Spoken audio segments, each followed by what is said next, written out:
გამარჯობა. დღეს უნდა ვისაუბროთ გრაკლიან გორის საბეჭდავებზე, რომლებიც არა მარტო საქართველოსთან არის კავშირში, არამედ მთელი მსოფლიოს უძველეს ისტორიის დასაბამთან, დედამიწის ცივილიზაციის ერთიან წარმოშობასთან, რომლის შექმნაშიც ერთ-ერთი წონადი წვლილი ჩვენს წინაპრებს, უძველეს ქართველებსაც მიუძღვით, რაც დადასტურებული გვაქვს იმგვარი მყარი არგუმენტებით, რომ ვერავინ შეძლო მათი კვალიფიციური უარყოფა. ამიტომ მიმართავთ ისტორიკოსებს, არქეოლოგებს, ზენათმეცნიერებს, ასტრონომებს და ნებისმიერ დაინტერესებულ ადამიანს. გამოიჩინეთ გულისხმიერება, გამოიწერეთ არხი, უყურეთ ამ და სხვა ვიდეოებს. დაგვიშვით შეკითხვები, გაგცემთ ამომწურავ პასუხებს. ჩვენს პოსტებსა და კომენტარებში ასევე წარმოგიდგენთ წერილობით მასალებს, სქემატურ ცხრილებს და დამატებით ინფორმაციას. თხოვთ, გაეცნოთ. დავიწყოთ. დავსვათ ყველასთვის გასაგები მარტივი შეკითხვა: კაცობრიობის ცივილიზაციას აქვს თუ არა ერთიანი წარმოშობა? ჩვენი პასუხია აქ და სხვა ანალოგიურ საკითხებთან მიმართებით ასეთი. დიახ, ამის დადასტურების ერთ-ერთი ფაქტი არის სწორედ გრაკლიანი გორის საბეჭდავებიც, რომელთა ანალოგები მრავლად გვხვდება დედამიწის სხვადასხვა სფეროსა და სხვადასხვა ისტორიულ ეპოქებში. ვიდრე დავიწყეთ არგუმენტირებულ საუბარს, სულ რამოდენიმე წინადადებით შეგახსენებთ აი რას. გრაკლიანი გორის საბეჭდავებს თითქმის ყველა უძველეს კულტურებში წარმოდგენილ საბეჭდავებთან აქვთ ანალოგი. ამის მტკიცებულებას წარმოგიდგენთ ქვემოთ, რაც კიდევ ერთი დადასტურებაა ერთიანი წინარე ცივილიზაციის არსებობისა, რომელიც დაიშალა და გაივიდა მთელ მსოფლიოში ბაბილონის გოდოლის მშენებლობის შემდგომ დაახლოებით ძველი წელთაღრიცხვის 3000 წელი. ეს საერთო წინარე კულტურის ნიმუშები, ასევე საერთო წინარე დამწერლობის სიმბოლოები თავის მხრივ აისახა შემდგომ გაჩენილ სხვადასხვა კულტურებში. მეტიც, ზოგიერთ შემთხვევაში ჩაბრუნდა კიდეც.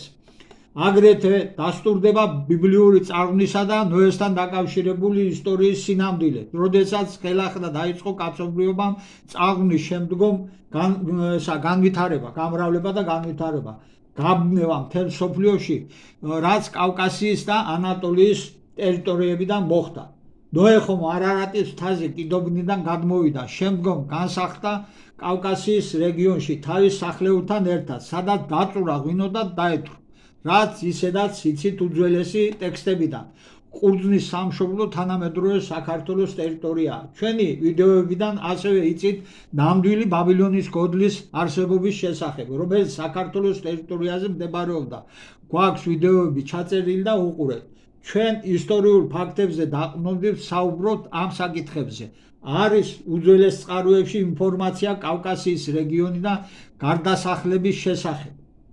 ამ შემთხვევაში იმედია გასაგები ხდება ქართლის ცხოვრებაში ჯუანშერთან არსებული ინფორმაციის სინამდვილე და დაუტევნა ჰინდურად ძრახველნი ჰინდეს, სინდნი სინდეს, ხრომნი ხრომს, ბერძენი საბერძნეს, აგდა მაგუგეთს, სპარსნი სპარსეს, ხოლო პირველი ენა ასურებრი იყო და ესე არიან 7 ენანი, რომელნი ნებროთამდე ზრახვიდეს. დავიწყოთ საბეჭდავების განხილვა. აგერ წარმოგიდგენთ ნაწილს, რაც აღმოჩნდა გრაკლიან გორაში. საბეჭდავების ძირების იდენტური ანაბეჭდები ქრონოლოგიურად სხვადასხვა ეპოქისა და კულტურისა მიუთითებს იმაზე, რომ ისინი წარმოადგენენ კაცობრიობის ცივილიზაციის ერთიანი სისტემის შემადგენელს და მნიშვნელოვანი ფუნქციის მატარებლები არიან. საოცარია პირობითად აცეკთა ბელაცა და ნია ნიკომედიას კულტურის რომელიმე იერარქს რატომ უნდა ჰქონოდა ერთნაირი ძირიანი საბეჭდავი, ან სხვა შემთხვევაშიც. ზოგიერთ კულტურათა შორის ქრონოლოგიური სხვაობა რამოდენიმე ათასეული წელია და მიუხედავად იმისა, რომ საბეჭდავები სხვადასხვა ფორმისაა, ცილინდრული, კონუსურ-სახელურიანი, ზოომორფულ-თავიანი და ასე შემდეგ, ეს უკვე დამთხევა არა. თქვათ, გრაკლიანის საბეჭდავების კავშირება შუმერულთან ახსნადია, მაგრამ პეტროგლიფების სიმბოლოებთან ხომ ნათელია, რომ მათ ერთმანეთთან რაღაც აკავშირებდათ, რაღაც საერთო. ამაზე ჩავწერთ ცალკე ვიდეოებს პეტროგლიფებთან დაკავშირებით და წარმოგიდგენთ. ჩვენ ჩავწერეთ შემდეგ ვიდეოს ჩავწერთ იმის შესახებ, რომ გრაკლიანის საბეჭდავების ძირების ანაბეჭდები თუ როგორ იდენტურია ზოგიერთი galaktikis გამოსახულებისა, რომლებიც რამოდენიმე ასეული ათასი სინათლის წლით არიან დაშორებული ჩვენი ირმის ნახტომიდან და თვალისთვის უხილავი galaktikებია. აი ერთ-ერთი აგერ არის გრაგლიანის საბეჭდავი და აი ამ galaktikis ფორმა. ახლა კი დავიწყოთ უკვე უშუალოდ საბეჭდავები. პირველი არის ჩატარლი ჰოიუკი. ამ ცივილიზაციის საბეჭდავის შესწავლისას აღმოაჩინეთ გრაგლიანის კულტურის მსგავსი რამდენიმე საბეჭდავი. აგერ არის წარმოდგენილი. ჩატარლი ჰოიუკი ნეოლითური და ქალკოლითური პერიოდის დიდი დასახლებაა თანამედროვე თურქეთის ტერიტორიაზე, სამხრეთ ანატოლიაში, ძველი წელთაღრიცხვის 7500-6400 წელი წარღვნამდელი პერიოდი. განვითარების პიკს მიაღწია დაახლოებით ძველი წელთაღრიცხვის 7000 წელს. აქ აღმოჩენილი ხარის თავის გამოსახულება სავარაუდოდ უნდა უკავშირდებოდეს ხარის წელთაღრიცხვას. ეს საკითხიც გვაქვს განხილული ერთ-ერთ ვიდეოში და უყურეთ. ხარის ეპოქაში მოხდა წარღვნა. შემდეგი მოდის ჩატარლი ჰოიუკი. აქაც გრაგლიანის მსგავსი საბეჭდავებია.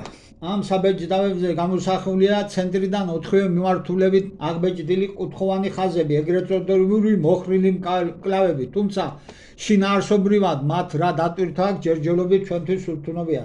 ჩატარლი ჰოიუკი თანამედროვე თურქეთის ტერიტორიაა.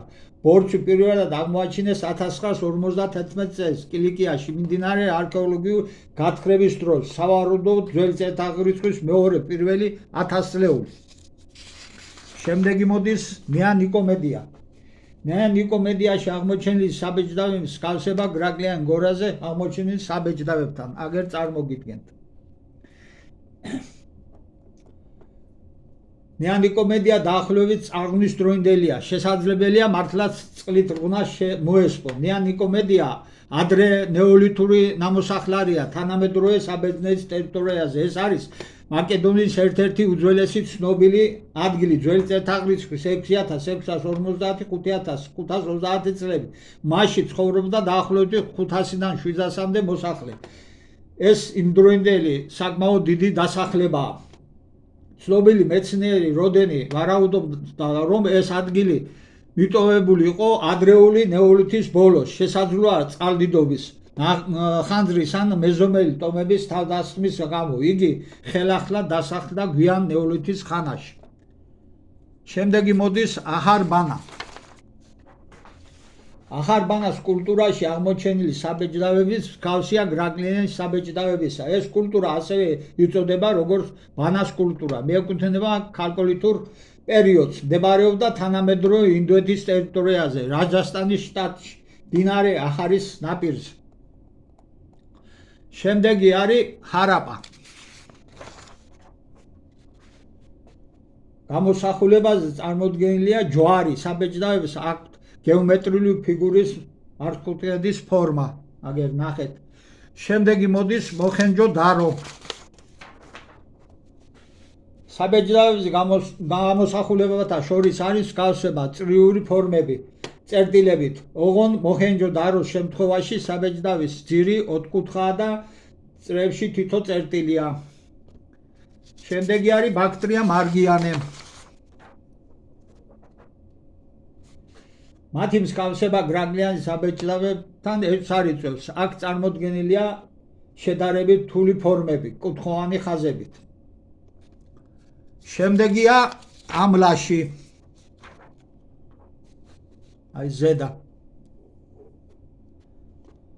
ამლაშის კულტურაშიც აღმოაჩინეთ საბეჭდავი, რომელიც მსგავსია გრაგლიანის საბეჭდავის. ეს კულტურა სხვებთან შედარებით ტერიტორიულად გრაგლიანის კულტურასთან ახლოს მდებარეობდა სპარსეთში. თანაც სპარსულზე იბერიულ გავლენა ზოგ შემთხვევაში ჩაბრუნებული ფორმით ცნობილია.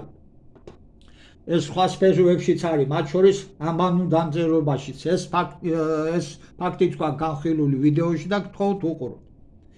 შემდეგი არის პრეკოლუმბიური აცტეკური კულტურა. აი აგერ. აქეთ გადავიდეთ. გველეშაპის გამოსახულება იცით რომ ოქროს საწმდის გველეშაპი იცავა და შემდეგია ტაინო აი აქ არის ტაინო წარმოადგენდა კარიბის ზღვის აუზის მკვიდრ მოსახლეობას ატლანტის ოკეანის გადაცვლის შემდეგ სწორედ მას შეხვდა პირველად ქრისტეფორე კოლუმბი. ხომ ხედავთ ქრონოლოგიურად რამხელა დიაპაზონია. წარმოდგენილი საბეჭდავი ერთმანეთის მსგავსი ამასთან ტაინოს საბეჭდავი ანალოგია ჰარაპას კულტურის საბეჭდავისაც. აქ თუ დააკვირდებით. საოცარია მათი მსგავსება, რა საერთო უნდა ჰქონოდა ამ ორ კულტურას ერთმანეთთან.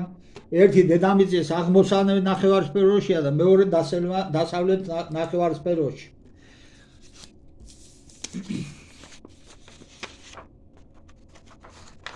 და აგერ არის შუმერულ საბეჭდავებთან მსგავსება კიდევ.